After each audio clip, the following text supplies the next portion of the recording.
just I think the term is go ham.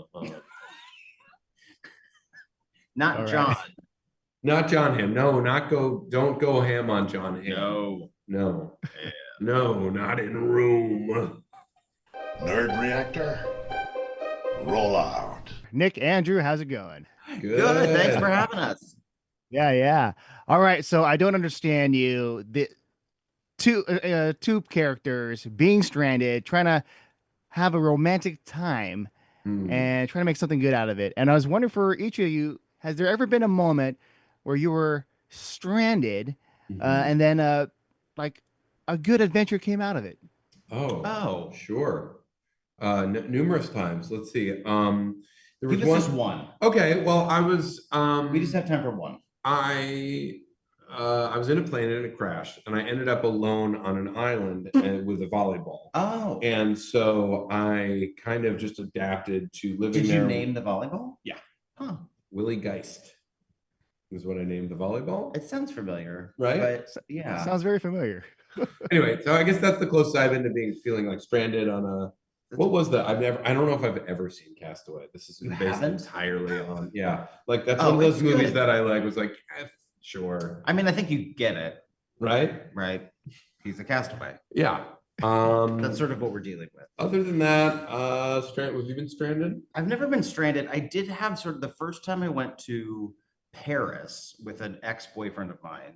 It was like we were so jet lagged and we were staying in this really like terrible Airbnb, and it took like 3 days for me to figure out like, oh, we should just be drinking more. Like we were doing like touristy things, like going to museums, and we were so miserable. And I was like, oh, I guess we should just get drunk at lunch. Yeah. And then the trip was great. Yeah. And I feel like that's my tip about Paris. Get drunk at lunch. Just get drunk at lunch. Get that rosé, babe. There you go. And what I like about this this movie, True. Yeah, there's a message of like whatever happens, whether it's like through the death and the chaos, love, I believe would conquer all, right? Yes. Well, yeah. thank you for, it was, I am embarrassed to say that I was never concerned in reading the script that I was like, wow, they sure do kill a lot of people. Like it didn't bat an eye at that. I thought like they're trying to get home. Yeah. They were trying to get to their son, get to that baby. adopt this baby. Yes, they make some mistakes. Perhaps, yes, they murder some people. And I was fully on board with it. So I appreciate that you saw that. Who doesn't? Who hasn't done that? Who hasn't done that? Been stranded in a place? Who hasn't murdered some people on vacation? Oh yeah. So I guess with that, just characters like there are certain characters like you consider villains, like they just murder, but as long as you add something extra, like it's just they're doing this for love or wanting a kid. What is it about that just makes people like, yeah, I'm here to follow these guys?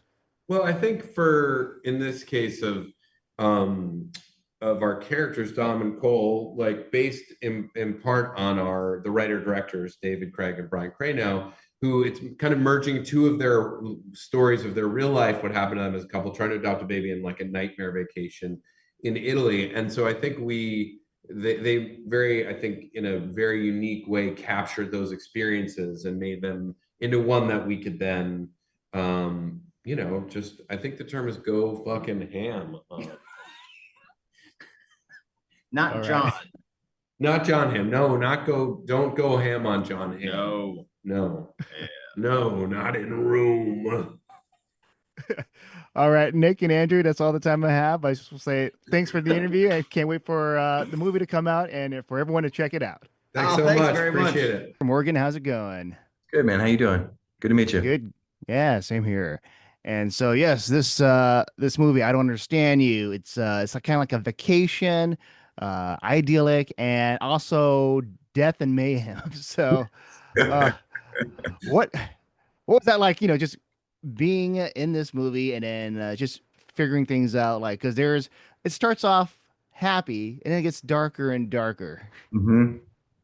Yeah, I mean, I think that's the thing I just loved about the script is I think the film starts out and it sort of seduces you into thinking that the film is going to be about is like these two fish out of water, this gay couple who are being kind of and who are having sort of, being microaggressed against by Italians who maybe look down on them for being gay.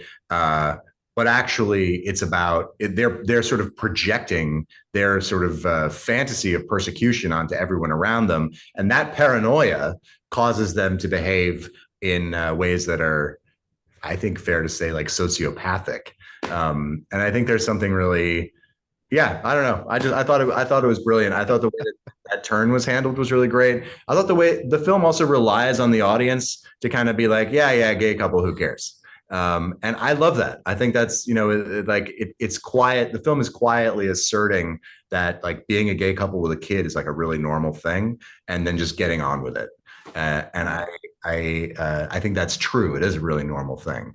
And I think, I think the film is just going to be like riotous for anybody who wants to come and watch it. Oh yeah. And I was wondering for you whether you're just the experience of just trying to plan something like something romantic or anything, and then it turns bad, but then somehow you got to figure things out and try to salvage that. So I was wondering if there's a moment in your life where you remember something like that. Yeah, recently, my wife and I were invited to a fashion show in Paris. We were only there for like a couple days, and I was like, we got to have a great meal. We're gonna have a great meal in Paris. So I looked up this restaurant, and it was like this incredibly expensive pre-feed. I was like, it's all right. We're in Paris. We're not paying for anything. It's gonna be great. I'll spend money on this pre-feed. And then the afternoon of this booking, which it was uncancelable, you paid for the full thing, whether you went or not. I got food poisoning and something else. And so was just like barely recovered and able to walk by the time we had to go to our reservation, and then just sort of tried to like muscle my way through like a 15-course pre-fee in like a very quiet, extremely formal restaurant. And it was just one of the most alienating and unpleasant experiences I've ever had. Yeah. Wow, yikes. But okay, last question I want to ask, because you're in Gilded Age, you're also in this, and I think both your characters, there are some similarities in terms of just family and protection. And I was wondering whether it's uh, something like for you, if you're ever in your life where you felt that like the determination of just protecting those you love. Yeah, I mean, I have a 7-year-old. I have a daughter. I have not been put in a position where I needed to protect her, but it is something that as a parent you think about all the time, like the dangers that your child could be in, and how, what you would do and how you would feel. I mean, I don't know. It's like I live in like a constant state of like low grade terror as a result of having a kid, because the thought of losing them or something bad happening to them is just so like, I don't know, profoundly shattering, I think. So yeah, that is a part of being a parent. I think that's something that the movie is really speaking to I think that's something these two characters learn over the course of this film, is how much they really want to have a child, but also what they would do for that child, and how far they'd be willing to go. And the answer is like as far as you can possibly imagine. Yeah, I think that's true for most parents. This movie, I don't understand you. There's so many messages and all that, but the one thing I took out of it is like there's something that starts off innocent, it goes sour, but then somehow that sourness, just kind of became something good again. And I was wondering for both of you, if there's ever been a moment in your life where you felt like, oh wow, it's like this is bad, but let's make something good out of this. Most days. Yeah. I mean, I feel like our kind of like my basic kind of energy level is sort of like quiet panic. And then I just try and get it so halfway decent by the end of the day. So yeah, I relate a lot to the characters of the movie. Well, I mean, also like the movie itself is based on, the first act is semi-autobiographical. So that we definitely had that moment in making the movie as well. Oh yeah. And I these stories where, it's like you're digging yourself like just deeper and deeper, and the characters try to get out of it. And so I was wondering, like the thought process behind that in creating something where it's like, how will these guys get out of this?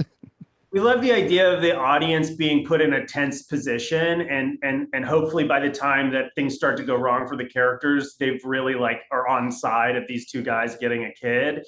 And then it's like, what are the worst things that we could force these characters into and like create that level of stress for the audience? And yeah, it was really fun to play with that.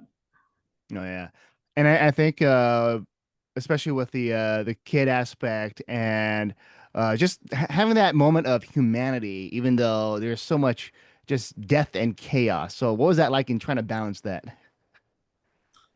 I think as long as we had the rootedness of like their desire to be fathers and like what would you do for your child, I think as long as we kept the characters as, living to their intelligence rather than playing into the farce, we could always balance it and work through it. And yeah, I think. Oh yeah. And I was wondering what the casting was like in terms of like whether you were looking for certain actors or was like, let's say, for example, Nick was like, all right, we have to have Nick in this. Well, it was interesting. We hired Andrew first, and we pitched him Nick as like to play opposite. And we had just heard Nick on a podcast talk about his experience having his first child and how freaked out he was. Kind of like the nerves of being a parent, and that was so close to our experience that we were like, oh, he'd be great for it. And Andrew and he are friends, and it all just sort of worked out really organically. Mm.